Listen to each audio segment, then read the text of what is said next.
Number हमारा 39 है शायद आज 39 है ना 39 मुझे लग रहा है। और आज हम एक नया टॉपिक स्टार्ट करने जा रहे हैं जो कि है एजेंसी रिलेशनशिप के ऊपर डिपेंड कर रहा है। एजेंसी रिलेशनशिप क्या है डिस्कस करेंगे। प्रीवियस अटेम्प्ट तक इस चैप्टर में बहुत से और कंसेप्ट्स भी थे जो कि टेक्निकल भी थे। अब उसने बहुत हद तक सिंप्लीफाई कर दिया है, यानी समझ लीजिए डिफ़िकल्टी लेवल इसका 100 से रिड्यूस होके 30% पे आ गया। 70% सिलेबस भी उसने निकाल दिया और डिफ़िकल्टी लेवल भी इसका तकरीबन इतने से ही रिड्यूस हो गया। लेकिन एक कंसेप्ट इसका अभी भी है, यानी सबसे ज़्यादा पास्ट में जिस कंसेप्ट को लेके वो केस स्टडी टेस्ट करता था वो कंसेप्ट अभी भी है, ठीक है। लेकिन बहुत से कुछ अजीबोगरीब कंसेप्ट थे वो बिला वजह के वो उसने निकाल दिए और कुछ अच्छे कंसेप्ट थे वो भी निकाल दिए। बहरहाल जो चीज़ भी निकाल दी हमारे लिए तो अच्छी गुड न्यूज़ है कि उतना कम करना पड़ेगा। इस चैप्टर के दो लर्निंग ऑब्जेक्टिव है, एक अथॉरिटी से रिलेट कर रहा है और एक बेसिक कंसेप्ट। बेसिक कंसेप्ट आज स्टडी करेंगे, अथॉरिटी इसकी हम नेक्स्ट लेक्चर में डिस्कस करेंगे। और अथॉरिटी से रिलेटेड कुछ कंसेप्ट आज डिस्कस हो रहे होंगे, कुछ बेसिक कंसेप्ट आज डिस्कस हो जाएंगे, बाकी डिटेल कल। तो जो असल केस स्टडीज है एग्जाम लेवल की वो आप आज के लेक्चर के बाद नहीं बल्कि कल के लेक्चर के बाद अटेम्प्ट करने के काबिल होंगे।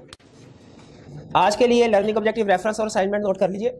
रिटन फॉर्म में आपने अटेम्प्ट करना है। अच्छा, कितने स्टूडेंट ऐसे हैं जो असाइनमेंट में डेली दिया करता हूं उसे रिटन फॉर्म में अटेम्प्ट करते हैं? जरा हाथ उठाइए, शाबाश। मैं देखो कितने एक्सपेक्टेड है स्टूडेंट में पास होने वाले स्टूडेंट। शाबाश, 1 2 3 4 5 6 7 8 9 10 11 12, बस काफी नहीं है भाई।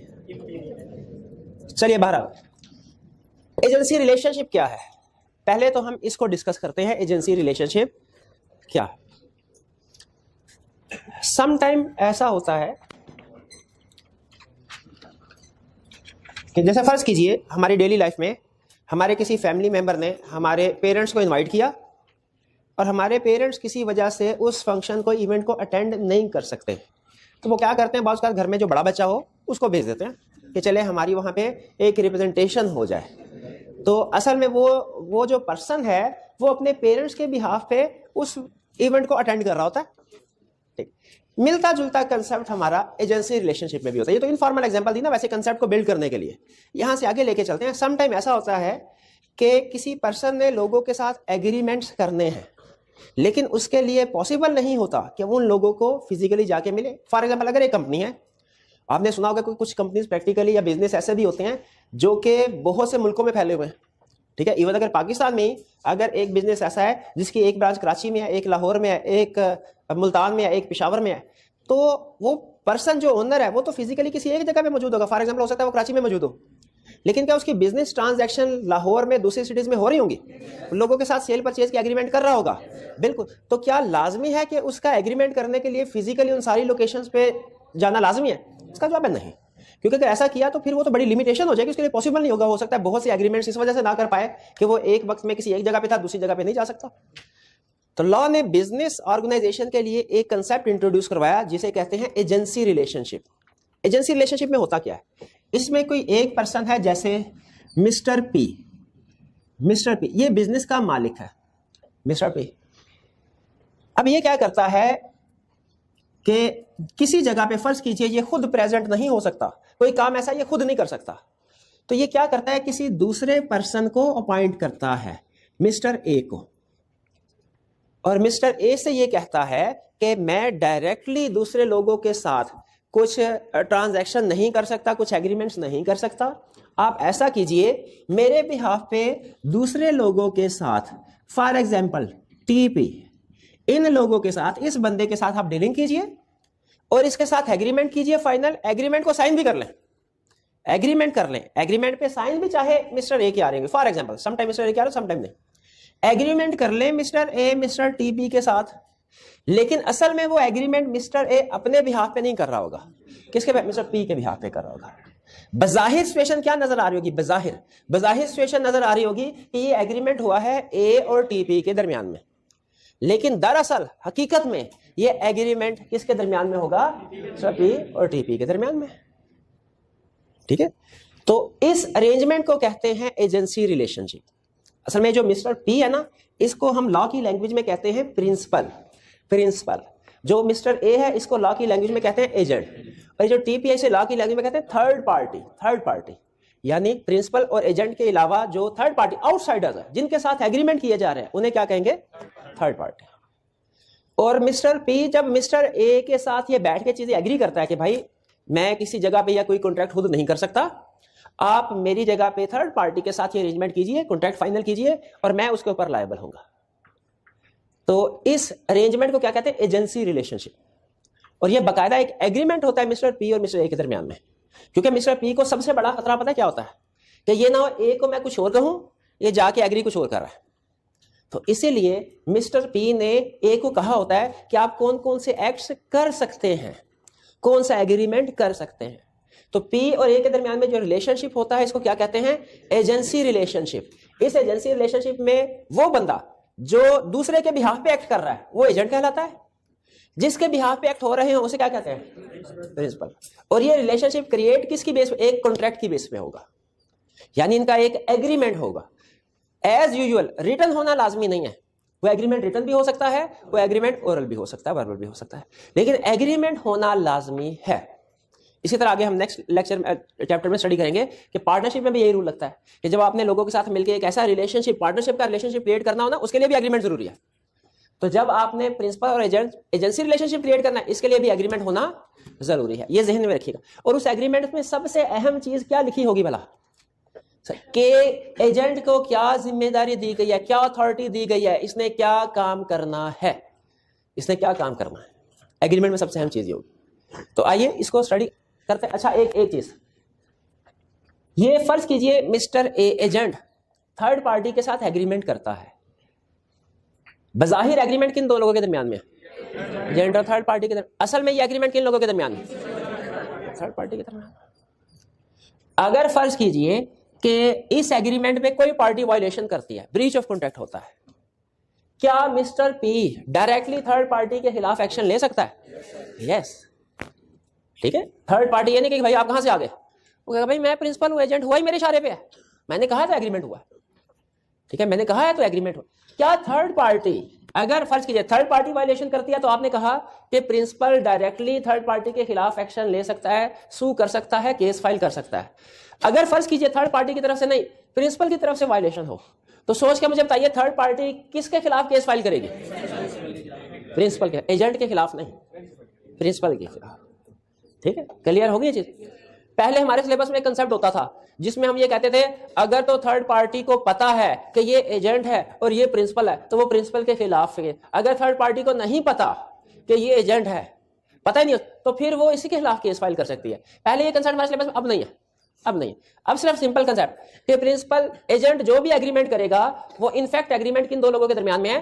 प्रिंसिपल और थर्ड पार्टी के दरमियान। ये डायरेक्टली एक दूसरे के खिलाफ एक्शन ले सकते हैं। क्लियर यहां तक? अब देखते हैं डेफिनेशंस, वो डिफाइन कैसे करता है और इसमें एग्जांपल है। अच्छा, एग्जांपल्स को मैं मजीद डिटेल में डिस्कस करूंगा क्योंकि केस स्टडीज भी सॉल्व करनी है हमने। तो केस स्टडी में जिस तरीके से इस कंसेप्ट को वो इन्वॉल्व करवाता है उसको सामने रखे, एग्जांपल्स के ऊपर मैं ज्यादा टाइम लगाऊंगा, डिफरेंट एग्जांपल। सबसे पहले डेफिनेशन, एजेंट कौन है? कहता है ये एक ऐसा पर्सन है जो एम्प्लॉय किया है, इंगेज किया है, अपॉइंट किया है, कुछ भी लफ्ज इस्तेमाल कर लें, ऐसा पर्सन है एजेंट जो एम्प्लॉय किया है, एम्प्लॉय किया गया है टू डू एक्ट, कोई काम करने के लिए, एंड मेक्स कॉन्ट्रैक्ट, और कॉन्ट्रैक्ट करने के लिए, for another person, on behalf of another person.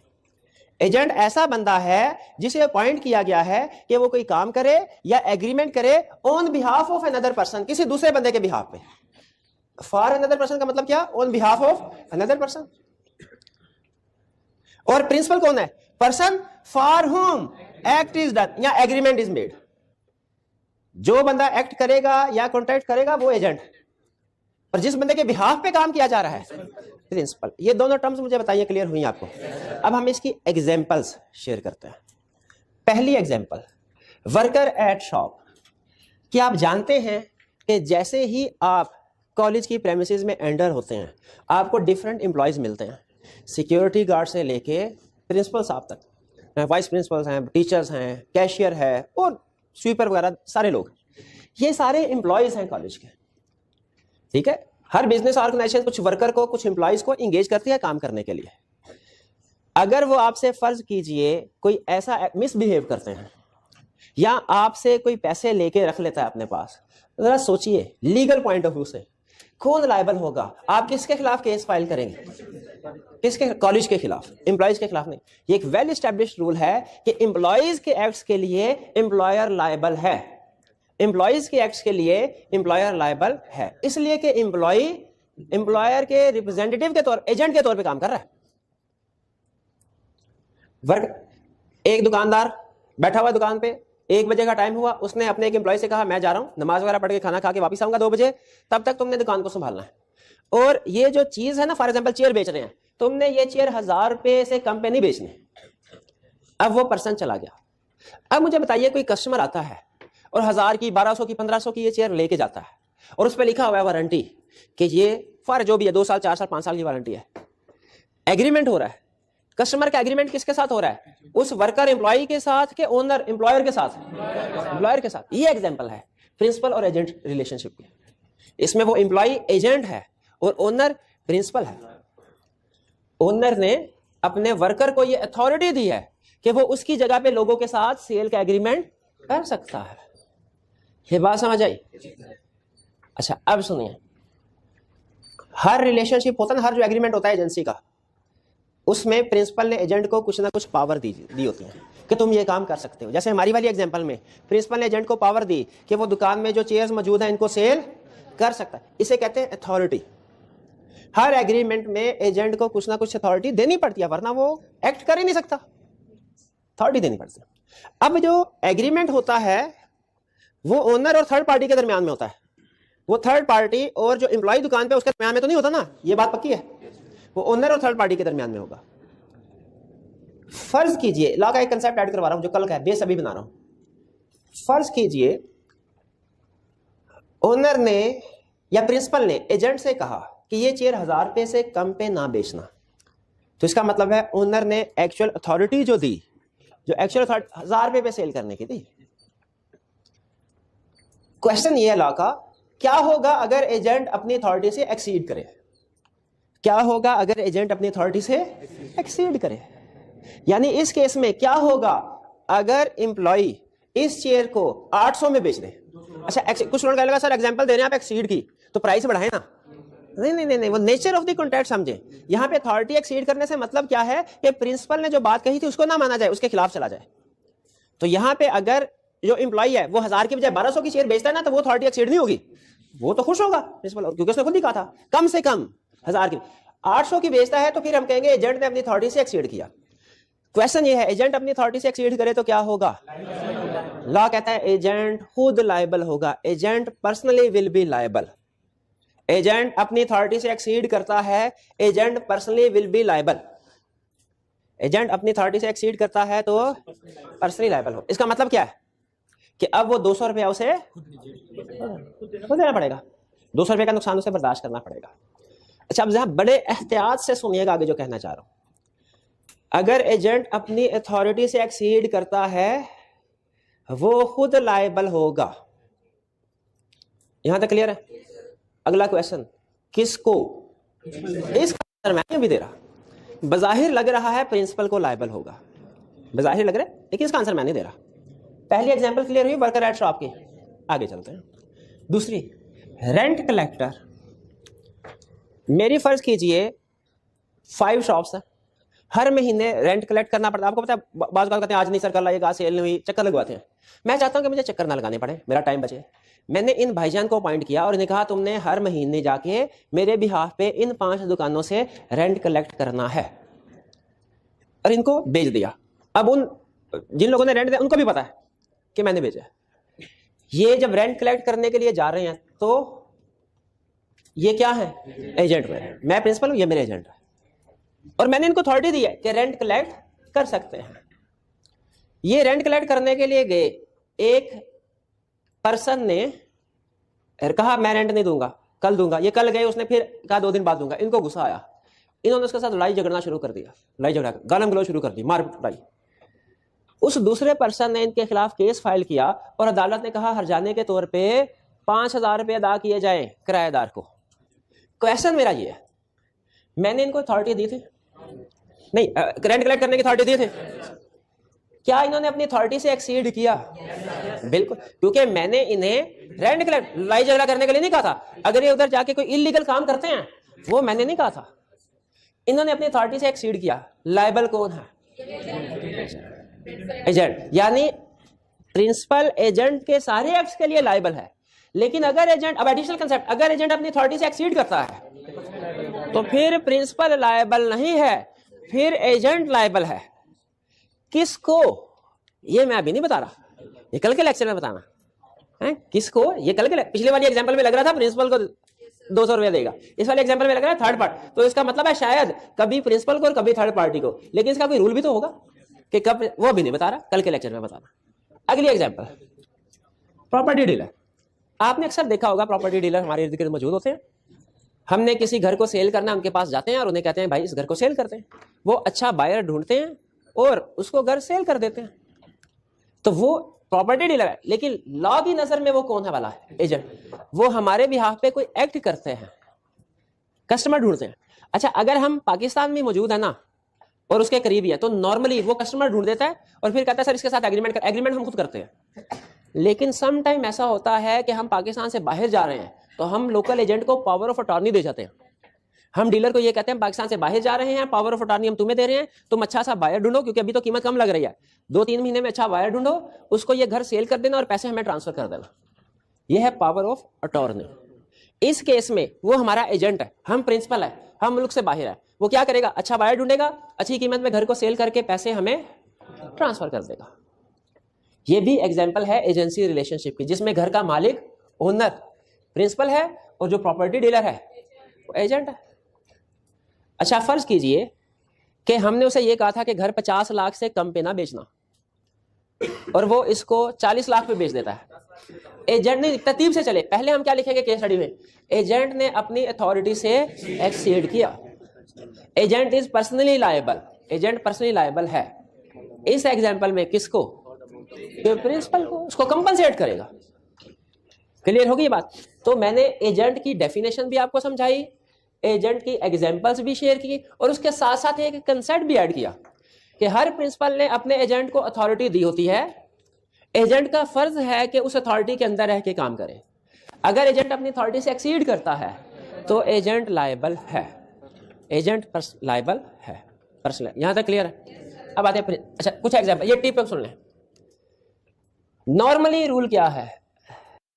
अच्छा, क्या इधर आए, अब वो कंसेप्ट जो पहले पढ़ाया था यहां पे लिंक हो रहा है, लेकिन मैं चाह रहा हूं मैं खुद ना पढ़ाऊं, आप खुद ही समझ लें, मुझे ना पढ़ाना पड़ेगा। प्रिंसिपल और एजेंट में से एक पर्सन को लॉ कहता है कि ये माइनर हो सकता है, एक पर्सन माइनर नहीं हो सकता। बताइए कितने स्टूडेंट्स का ख्याल है कि प्रिंसिपल माइनर हो सकता है? कितनों का है एजेंट माइनर हो सकता है? हाँ शाबाश, एजेंट माइनर हो सकता। प्रिंसिपल क्यों? प्रिंसिपल के बिहाफ पे एग्रीमेंट हो रहा है, तो जिसके बिहाफ पे एग्रीमेंट हो रहा है उसका कंपिटेंट टू कॉन्ट्रैक्ट होना जरूरी है। इस पर्सन का कंपिटेंट टू, इसका कंपिटेंट टू कॉन्ट्रैक्ट होना जरूरी नहीं है। क्यों? अपने बिहाफ पे थोड़ी कर रहा है, अपने बिहाफ पे थोड़ी, प्रिंसिपल के बिहाफ पे कर रहा है। क्लियर हुई है बात? तो प्रिंसिपल के लिए कंपिटेंट एजेंट कोई भी बन सकता है, चाहे वो कंपिटेंट टू कॉन्ट्रैक्ट है चाहे नहीं है। माइनर भी एजेंट बन सकता है, ठीक है, लेकिन प्रिंसिपल बनने के लिए कंपिटेंट टू कॉन्ट्रैक्ट होना जरूरी है, पर्सन ऑफ साउंड माइंड होना जरूरी है, मेजर होना जरूरी है। यहां तक बात क्लियर हुई? अब मैं एक लाइन आपके सामने बोलने लगा हूं, आपने इसमें से गलती निकालनी है। अगर माइनर एक एजेंट अपॉइंट हो सकता है, लेकिन अगर माइनर एजेंट अपॉइंट होता है तो वो खुद लायबल नहीं होगा, प्रिंसिपल लायबल होगा। अच्छा, इसमें गलती नहीं है, एरर नहीं है, ओमिशन है। बता सकते हैं क्या? फिर सुन लें। अगर कोई माइनर एजेंट अपॉइंट होता है तो फिर जो भी एग्रीमेंट ट्रांजैक्शन वगैरह होंगे उनके लिए वो एजेंट लायबल नहीं होगा, प्रिंसिपल लायबल होगा। आप कहें सर इसमें फर्क क्या? नॉर्मल एजेंट में भी तो यही रूल होता है कि एजेंट जो भी एक्ट करता है उसके लिए प्रिंसिपल लायबल है। शाबाश। लेकिन यहां पे कंसेप्ट ये है कि नॉर्मल रूल ये है कि जो नॉर्मल एजेंट होगा ना वो अगर अपनी अथॉरिटी के अंदर रहता है तो उसके एक्चुअली प्रिंसिपल लायबल, अगर अपनी अथॉरिटी से एक्सीड करता है तो वो खुद लायबल है। माइनर का रूल क्या है? अपनी अथॉरिटी के अंदर है कि एक्ट करता है, प्रिंसिपल लायबल, अपनी अथॉरिटी से एक्सीड करता है फिर भी प्रिंसिपल लायबल। प्रिंसिपल का इतना ही कसूर बहुत है कि उसने माइनर को एजेंट अपॉइंट किया, और आपको पता है हम पढ़ चुके हैं कि माइनर जो है उसके खिलाफ एक्शन नहीं लिया जा सकता। ये बात समझ आ गई? तो यहां पे ध्यान में रखिएगा, माइनर एजेंट तो अपॉइंट हो सकता है, प्रिंसिपल नहीं बन सकता। लेकिन अगर एजेंट अपॉइंट होता है तो वो नेग्लिजेंस का मुजाहिरा करे, अथॉरिटी से एक्सीड करे, तो वो लायबल नहीं है, लायबल नहीं है। सुनिए, एक दुकान बिजनेस है, वो कुल्फियां बना के बेचते थे, या आइसक्रीम की एग्जांपल, आइसक्रीम बना के बेचते थे। प्रिंसिपल ने एजेंट से कहा कि आइसक्रीम जो है ये तुमने 100 रुपए कप से नीचे नहीं बेचना। उसने कहा बिल्कुल ठीक है। सप्लाई आई, अच्छा वैसे मैं कंसेप्ट डर डर के ऐड कर रहा हूं, समझ आ जाए तो अच्छी बात है, ना समझ आए तो कोई प्रॉब्लम नहीं। सप्लाई आई तो एजेंट ने कहा 100 रुपए से कम पे नहीं बेचने, और सारी आइसक्रीम जो थी उसको उसने काउंटर पे रख दिया। थोड़ी देर के बाद, अच्छा ये प्रिंसिपल ये कह के गया था कि जब आइसक्रीम आएगी ना तो उसे 100 रुपए से कम पे नहीं बेचना। एजेंट ने कहा बिल्कुल ठीक, हाजिर। आइसक्रीम आई, उसने काउंटर पे रखी और कहा 100 रुपए से कम पे नहीं बेचूंगा। आधे घंटे बाद सारी आइसक्रीम पिघल गई, किसी काम की नहीं रही। आपने बताना यह है, डिसीजन ये करना है एजेंट ने अपनी अथॉरिटी से एक्सीड किया कि नहीं। नेग्लिजेंस है, बिल्कुल है, लेकिन इसमें उसने अपनी अथॉरिटी से भी एक्सीड किया। अथॉरिटी से कैसे एक्सीड किया ये सुनिए। वो क्या कहेगा? वो कहेगा प्रिंसिपल ने मुझे कहा था कि 100 रुपए से कम पे नहीं बेचना, इसके अलावा तो मुझे कुछ भी नहीं कहा था, और मैंने उसकी हिदायत के ऊपर अमल किया है। अल्लाह कहता है अथॉरिटी होती है दो तरह की, एक होती है एक्सप्रेस, जो एक्चुअल अथॉरिटी दी जाती है ना एक्चुअल अथॉरिटी एजेंट को, वो तो एक होती है एक्सप्रेस, एक होती है एम्प्लॉयड। एक्सप्रेस कौन सी है? जो क्लियरली अल्फाज से दी जाए। एम्प्लॉयड कौन सी है? जो एज्यूम की जाती है कि है, एज्यूम जो उसको करनी चाहिए उन हालात में, या जो उन हालात में एक आम बंदा करता। तो ये उसकी एम्प्लॉयड, एक्सप्रेस अथॉरिटी नहीं थी एजेंट की, लेकिन एम्प्लॉयड अथॉरिटी थी कि जो काम उसे दिया गया उसको पूरा करने के लिए अगर कोई चीज जरूरी है तो वो कर सकता है। अब मुझे बताइए, पहले वाली एग्जांपल नहीं, ये बात समझ आई कि जो एक्चुअल अथॉरिटी प्रिंसिपल एजेंट को देता है वो दो तरह की हो सकती है। एक, पहले कौन सी बतानी है? पहले एम्प्लॉयड नहीं बोलनी, पहले एक्सप्रेस फिर एम्प्लॉयड। एक्चुअल अथॉरिटी जो प्रिंसिपल एजेंट को दो तरह की हो सकती है, एक्सप्रेस, अल्फाज से दीजिए। मैंने इसे कहा भाई जान रेंट कलेक्ट करना है, और 1000 रुपए पर शॉप। ये वापस आए, इन्होंने मुझे 4950 रुपए दिए। मैंने कहा भाई बनते तो 5000 है, 50 रुपए बाकी किधर? उसने कहा सर आने जाने का किराया। आने जाने पे किराया नहीं कोई लगना, किराया लगना कि बस वगैरह पे, वैगन पे, रिक्शे पे आए गए। मैंने कहा ये तो तुम्हें मैंने अथॉरिटी दी ही नहीं थी, निकालो मेरे 50 रुपए। मुझे बता, क्या इनके पास अथॉरिटी थी कि ये जरूरी खर्चा कर सकते हैं? यस।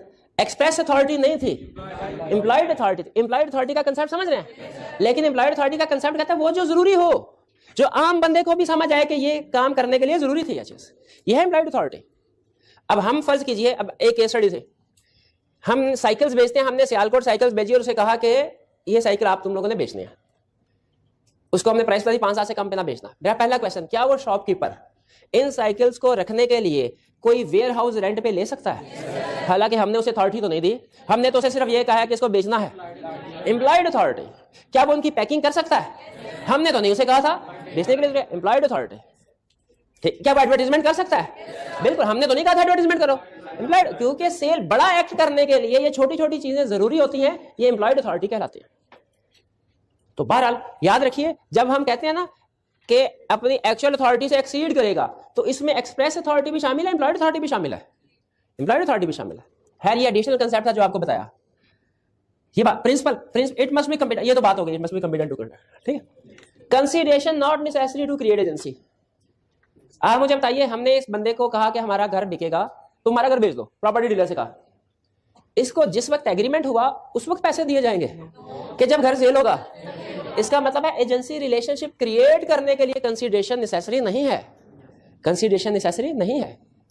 बल्कि अगर कोई बंदा ये कहे ठीक है सर मैं बगैर किसी कमीशन के आपका घर बेच देता हूं, बगैर किसी कमीशन के आपका घर बेच देता हूं, क्या अब एजेंसी रिलेशनशिप क्रिएट हुआ? अभी भी एजेंसी रिलेशनशिप क्रिएट हो गया, हालांकि इसमें कंसीडरेशन है। आपको याद है वो एग्रीमेंट विदाउट कंसीडरेशन में एग्जांपल पड़ी थी, कोई एग्जांपल पड़ी थी? एजेंसी वाली एग्जांपल निकाल देखें जरा, अदर कॉन्ट्रैक्ट्स उसने हर एग्जांपल दी हुई है? हाँ, बेलमेंट वाली भी दी है, लेकिन वो हमारे सिलेबस से अब निकल चुका है, बेलमेंट एंड प्लेज वाला का। कंसीडरेशन नॉट क्लियर हो गया। तो अभी तक आज के लेक्चर में मैंने क्या डिस्कस किया आपको, एजेंसी रिलेशनशिप का बताया। होता क्या है, इसमें तीन पार्टी, हमारी हर केस स्टडी में तीन पार्टीज होंगी, तकरीबन हर केस स्टडी में तीन पार्टी। शुरू में बेसिक में शायद 2, लेकिन हर केस स्टडी में तीन पार्टी होंगी, एक, दूसरी और तीसरा थर्ड पार्टी। और वो केस स्टडी एग्जाम लेवल की साइड करेगा, यही पूछेगा बताओ ये अथॉरिटी में आता है कि नहीं आता। तो आपने यही डिसाइड करना होगा। पहला डिसीजन आपने क्या करना होगा, क्या एजेंट ने अपनी अथॉरिटी से एक्सीड किया, पहला डिसीजन ये करना होगा किसी भी केस स्टडी में। फिर दूसरा डिसीजन ये करना होगा कि अथॉरिटी से एक्सीड किया तो किसको लायबल है। पहला डिसीजन क्या एजेंट लायबल है, दूसरा एजेंट किसको लायबल है, किसको लायबल है। क्लियर हुई है बात। चलिए अब मैं, टाइम है, ये दूसरी वाली एग्जांपल भी आपके साथ शेयर कर देता हूं, किसको लायबल है। ये शेयर पड़ी हुई है, मैं कह के गया भाईजान को 1000 रुपये से कम पे नहीं बेचने, इसने, मैं गया 600 रुपये की बेच दी। एजेंट ने अपनी अथॉरिटी से एक्सीड किया। मैं सोच रहा हूं मैं अब क्या करूं। एजेंट लायबल है, इसमें सारे एग्री करते हैं, यानी 400 रुपया एजेंट को पे करना पड़ेगा, उसको नुकसान बर्दाश्त करना पड़ेगा। है मेरे पास दो ऑप्शन है। पहली ऑप्शन, मैं एजेंट से कहूं 400 रुपया दो मुझे, मेरा नुकसान, मैं तुम्हें कहा 1000 से कम पे ना बेचना, तुमने 600 की बेची, 400 का नुकसान हुआ, 400 दो। एक दूसरी ऑप्शन और भी है, क्या वाला, मैं थर्ड पार्टी से कहूं एजेंट ने अपनी अथॉरिटी से एक्सीड किया है, इसलिए ये ट्रांजैक्शन इनवैलिड है, मेरी शेयर मुझे वापस करें, 600 रुपया ले जाए।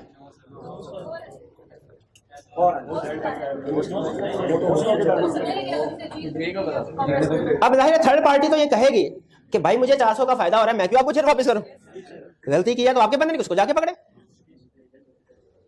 यहां पे दोनों में से एक रास्ता मैं अडॉप्ट कर सकता हूं, कौन सा, अब सुनिए।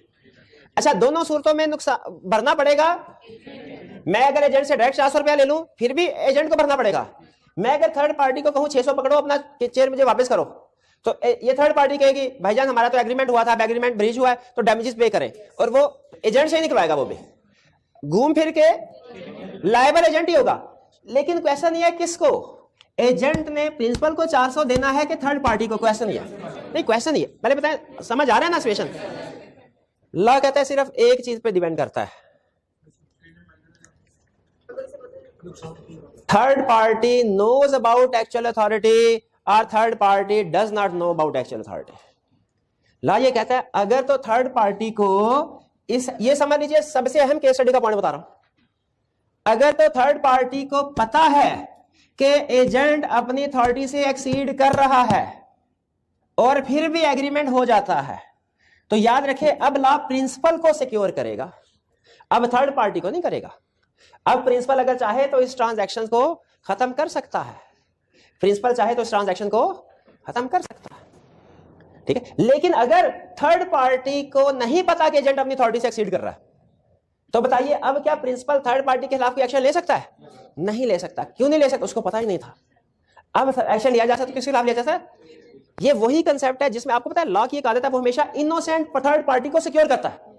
यहां पे भी इनोसेंट थर्ड पार्टी को सिक्योर किया जा रहा है। एजेंट अपनी अथॉरिटी से एक्सीड कर रहा है, खुद लायबल है, किसको लायबल है, डिपेंड करता है। क्या प्रिंसिपल इस ट्रांजैक्शन को कैंसिल कर सकता है अगर थर्ड पार्टी इनोसेंट है। इनोसेंट से मुराद क्या है भला, उसे नहीं पता था एजेंट अपनी अथॉरिटी से एक्सीड कर रहा है, तो फिर इसके खिलाफ कोई एक्शन नहीं लिया जा सकता, फिर प्रिंसिपल इसके खिलाफ एक्शन लेगा। लेकिन अगर थर्ड पार्टी को नॉलेज था कि एजेंट अपनी अथॉरिटी से एक्सीड कर रहा है, तो इस सूरत में थर्ड पार्टी इनोसेंट नहीं है, प्रिंसिपल इसके खिलाफ एक्शन ले सकता है, इस कॉन्ट्रैक्ट को खत्म कर सकता है। अगर थर्ड पार्टी का एजेंट है, एजेंट को पता है बट थर्ड पार्टी को नहीं पता, तो फिर कौन है। अगर थर्ड पार्टी का भी आगे एजेंट है, तो एजेंट चूंकि रूल जनरल रूल हम अप्लाई करेंगे ना, एजेंट चूंकि वो थर्ड पार्टी के भी यहाँ पे काम कर रहा है, एजेंट को पता है, तो इसका मतलब थर्ड पार्टी को भी नॉलेज होगा। लेकिन हमारी केस स्टडी में दो एजेंट कभी नहीं आएंगे, कभी नहीं आएंगे, कभी नहीं आएंगे, वो सिर्फ प्रिंसिपल का एजेंट हुआ करेगा, थर्ड पार्टी का कोई एजेंट नहीं होगा, उसको छोड़ दें। थर्ड पार्टी का एजेंट है, छोड़ दें, छोड़ दें, छोड़ दें, छोड़ दें। भाई ये क्लियर हुआ आपको। चलिए अब ऐसा करते हैं, इसमें हमारे लेक्चर में कुछ चीजें ऐसी भी थी जो कल के लेक्चर में डिस्कस करनी है हम, ठीक है, लेकिन मैंने थोड़ा बेस टाइम था, मैं बेहतर समझा बेस क्लियर कर दूं। अब चलते हैं इसके एग्जांपल्स की तरफ। आपके पास 3 मिनट हैं, आपने लर्निंग ऑब्जेक्टिव 1 रीड कर लें, मीनवाइल मैं प्रोजेक्टिव एग्जांपल द्वारा स्टार्ट करता हूं, रीडिंग कर ले। आपने क्वेश्चन नहीं पढ़ने, क्वेश्चन में हम पार्टिसिपेशन करेंगे साथ साथ, ठीक है। चलिए रीडिंग कर लीजिए, पॉज कीजिएगा। जी स्टार्ट करते हैं अपनी डिस्कशन। क्वेश्चन पाशा, अच्छा नॉर्मली एग्जांपल्स में वो पी से जो नाम शुरू हो रहा था वो प्रिंसिपल के लिए होता है और ए से जो नाम शुरू हो रहा होगा वो एजेंट के लिए होता है। उसकी कोई कोडिंग का तरीकाकार है बारह, लेकिन लाजमी नहीं है आपने नेम को सामने रख के डिसीजन करना है कौन प्रिंसिपल कौन है। Pasha appoints Azam to buy 10 bags of sugar on his behalf, यानी खरीदेगा आजम, किसके बिहाफ पे खरीदेगा? Pasha. Discuss the nature of relationship between Pasha and Azam, agency relationship, जिसमें प्रिंसिपल कौन है? एजेंट कौन है? आजम। क्लियर? अच्छा आजम जिससे बैग खरीदेगा शुगर बैग, उसकी पेमेंट किसने करनी है? पाशा ने करेगा। आगे चलते, सिंपल सिर्फ ये इंट्रोडक्शन था। ये कह रहा है Pasha appoints Azam to buy 10 bags of sugar on his behalf. If in pursuance of contract of agency Azam purchases the bags of sugar from Tariq. अब ये तीसरी पार्टी आ गई, third party, T Tariq T third party आ गई। A wholesaler dealer in sugar on credit, उधार पे खरीदा उसने थर्ड पार्टी से। In case of breach of contract, अगर ब्रीच ऑफ कॉन्ट्रैक्ट हो, हु कैन सू तारिक, यानी अगर ब्रीच ऑफ कॉन्ट्रैक्ट है तारिक की तरफ से, सू कौन कर सकता है? पाशा सू कर सकता है। क्या अगर पाशा आजम को ऑथोराइज कर दे आजम भी सू कर सकता है? आजम भी सू कर सकता है। एजेंट को कोई भी काम दिया जा सकता है तो एजेंट को लीगल एक्शन देने के लिए भी किया जा सकता है। इसका मतलब है पाशा चाहे तो खुद एक्शन ले ले, चाहे तो आजम को कहे आजम तारिक के खिलाफ एक्शन ले। B against whom can Tariq take legal action.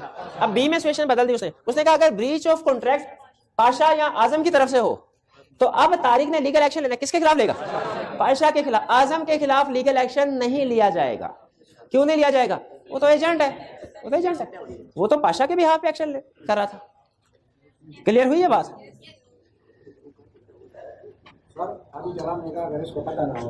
नहीं पता ना छोड़, मैंने कहा था वो सिलेबस से निकल गया। पता ना हो तो फिर तो जाहिर है एजेंट के खिलाफ ही एक्शन लेगा। ठीक है, लेकिन वो एक लदा खानी थी, उसको छोड़ दे। जी ये नहीं, आपने ये अज्यूम करना है कि हर केस स्टडी में थर्ड पार्टी को पता है कि एजेंट प्रिंसिपल के बिहाफ पे काम कर रहा है। आपने हर केस स्टडी में पूरे चैप्टर में यही असम्पशन लेके चलना है कि थर्ड पार्टी को पता है कि एजेंट प्रिंसिपल के बिहाफ पे काम कर रहा है। लेकिन लेकिन लेकिन है तो एजेंट, ये पता है कि एजेंट है, उसकी अथॉरिटी क्या है ये कुछ केस स्टडीज में पता होगा उसे, कुछ केस स्टडी में पता नहीं होगा। ठीक है, अगर मैं दुकान पे जाने से पहले बोर्ड लगा जाऊं उधर कि प्राइस है ₹1000, तो इसका मतलब है थर्ड पार्टी को पता होना चाहिए। लेकिन अगर मैं बोर्ड ना लगा के जाऊं और अपने एम्प्लॉय से कहूं तुम नेगोशिएशन कर लेना कि जिस प्राइस पे भी सेल होती है, उस सूरत में थर्ड पार्टी को नॉलेज नहीं होगा। तो ये ध्यान में रखना, किसी भी केस स्टडी को सॉल्व करते हुए थर्ड पार्टी को ये तो पता है कि ये एजेंट है, लेकिन इसकी अथॉरिटी क्या है कभी पता होगा कभी पता नहीं होगा। Azam an adult entered into contract on behalf of Parveen a minor, यानी इसमें प्रिंसिपल कौन है? परवीन। परवीन है, प्रिंसिपल परवीन है, एजेंट आजम है with Tariq. If there is breach of contract whom can Tariq sue. पहले तो आपने कहा था प्रिंसिपल के खिलाफ, हाँ अब प्रिंसिपल माइनर है। आपको पता है अगर प्रिंसिपल माइनर हो उसके खिलाफ कोई केस फाइल नहीं किया जा सकता। अब एजेंट पर्सनली लायबल होगा।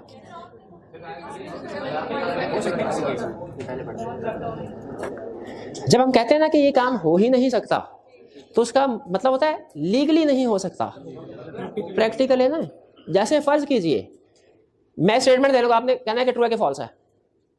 कोई बंदा किसी दूसरे के साथ चर्च बेचने का एग्रीमेंट नहीं कर सकता, नहीं तो लेकिन लीगली नहीं कर, फिजिकली तो कर सकता है। अगर वो करता है तो वो वाइड होगा, वाइड होगा। ठीक, तो जब हम समटाइम ये कहते हैं ना वर्ड के काम नहीं हो, इसका ये मतलब नहीं है कि प्रैक्टिकली नहीं हो सकता, इसका मतलब लीगली लॉ इसकी इजाजत नहीं देता। ठीक है, माइनर को आपको पता है लॉ हमेशा, माइनर कहीं भी जगह पे हो किसी भी पोजीशन में माइनर को हमेशा लॉ सिक्योर करेगा। तो यहां पे तारिक किसको सू करेगा? आजम को। State who can enforce the contract in following cases and against हुम। परवीन 25 ईयर ओल्ड, एज क्यों लिखी? बताने के माइनर नहीं है मेजर है। Employed Azam 36 year old as her agent to finalise a business deal with Tariq, यानी नॉर्मल केस है, कोई भी माइनर नहीं है। Azam made the contract on behalf of Parveen with Tariq, Azam ने कॉन्ट्रैक्ट कर भी लिया। अब बताइए कौन इन्फोर्स कर सकता है? क्या प्रिंसिपल इस कॉन्ट्रैक्ट को इन्फोर्स करवा सकता है? बिल्कुल करवा सकता है। और इसी तरह तारिक भी इन्फोर्स करवा सकता है। किसके अगेंस्ट? परवीन, प्रिंसिपल के अगेंस्ट। बी, ये तो हमने पहले वाला जो किया था उसी के ऊपर। बी में ट्विस्ट है, कह रहा है Maria 17 years old employed Azam 36 years old as her agent to finalise a business deal with Tariq. Azam made the contract on behalf of Maria with Tariq. अब बताइए, आजम एक्शन लेगा, आजम इन्फोर्स करवाएगा। तारिक ने अगर कोई लीगल एक्शन लेना किसके खिलाफ लेगा? आजम के खिलाफ। मारिया के खिलाफ कोई लीगल एक्शन नहीं लिया जा सकता। क्यों? वो इनकम्पिटेंट टू कॉन्ट्रैक्ट है। मारिया इस कॉन्ट्रैक्ट में किसी किस्म के कोई पार्टिसिपेशन नहीं कर सकते। इसके लिए रिस्पॉन्सिबल आजम ही होगा। जी, सर इस केस स्टडी में आजम जो है वो प्रिंसिपल है ना? इस केस स्टडी में हाँ जी, आजम एजेंट है, बिल्कुल। मारिया प्रिंसिपल है, बिल्कुल। आजम एज एन एजेंट जो है वो इन्फोर्स करवा सकते हैं। नहीं, आजम एज ए प्रिंसिपल ही इन्फोर्स करवाएगा। हालांकि एजेंट है, लेकिन चूंकि इसमें प्रिंसिपल माइनर है, तो लॉ ये कहता है अब इसमें आजम खुद ही एजेंट है, खुद ही प्रिंसिपल है। मारिया की तरफ कोई बात नहीं जाएगी, इसमें ये खुद ही कॉन्ट्रैक्ट को इन्फोर्स करवाएगा एज प्रिंसिपल। केस फाइल कर सकता है, लेकिन यहाँ पे एजेंसी रिलेशनशिप में उन्होंने कहा कि जो माइनर होगा ये बिल्कुल साइड पे रहेगा। ठीक है, अगर प्रिंसिपल इसको पॉइंट करते हैं तो ये किसी किस्म का एक्शन इसके खिलाफ या ये दूसरों के खिलाफ नहीं ले सकता। Next, state whether agent is responsible for breach of duties in following cases. Parveen 25 years old employed Azam 36 years old as her agent to finalize a business deal with Tariq. Azam made the contract on behalf of Parveen with Tariq. अच्छा, situation, लेकिन उसने requirement change की। अगर इसमें फर्ज कीजिए, अगर पता चलता है कि आजम ने अपनी अथॉरिटी से एक्सीड किया, आजम लायबल है कि नहीं? ए में लायबल है। बी, परवीन ने एम्प्लॉय किया 15 years old, एज क्यों बताई? Minor, as her agent to finalise business deal with Tariq. Asif made the contract on behalf of Parveen with Tariq. अब बताइए, इसमें अगर वो अथॉरिटी से एक्सीड करता है, नेग्लिजेंस का मुजाहरा करता है, एजेंट लायबल नहीं होगा। दोनों में यही फर्क है। इसमें प्रिंसिपल, इसमें एजेंट मेजर था, अगर वो अपनी अथॉरिटी से एक्सीड करता है, नेग्लिजेंस का मुजाहरा करता है, खुद लायबल होगा। और इसमें एजेंट माइनर था, अगर वो नेग्लिजेंस का मुजाहरा करता है, अपनी अथॉरिटी से एक्सीड करता है, वो लायबल नहीं होगा। 6, Arslan promises to sell Faisal's house on his behalf. No consideration will be paid to Arslan for his services. Is this agreement without consideration valid? Consideration is not necessary to create agency. Clear हुआ जी? चलिए घर जाके reading कर लीजिएगा, खासतौर पे वो minor वाली बात। आज का लेक्चर खत्म करते हैं। अल्लाह हाफिज।